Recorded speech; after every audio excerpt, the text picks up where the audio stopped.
ஆம்பூர் அருகே இருசக்கர வாகனத்தில் சென்ற பெண்களிடம் இருந்து 10 சவரன் தங்கச் சங்கிலியை வழிப்பறி செய்த மர்ம நபர்களை போலீசார் தேடி வருகின்றனர்.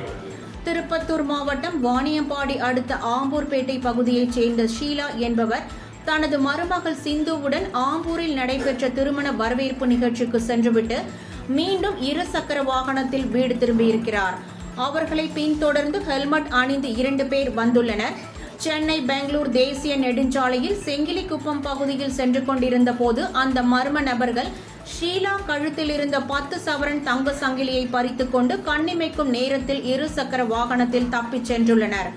அப்பொழுது இருசக்கர வாகனத்தில் இருந்து நிலை தடுமாறி ஷீலா கீழே விழுந்தபோது அவருக்கு படுகாயம் ஏற்பட்டுள்ளது. உடனடியாக அங்கிருந்த பொதுமக்கள் அவரை மீட்டு சிகிச்சைக்காக வாணியம்பாடி அரசு மருத்துவமனைக்கு அனுப்பி வைத்தனர். தகவல் அறிந்து சம்பவ இடத்திற்கு வந்த ஆம்பூர் கிராமிய காவல்துறையினர் தங்கச் சங்கிலியை பறித்து சென்ற மர்ம நபர்கள் குறித்து விசாரணை மேற்கொண்டு வருகின்றனர்.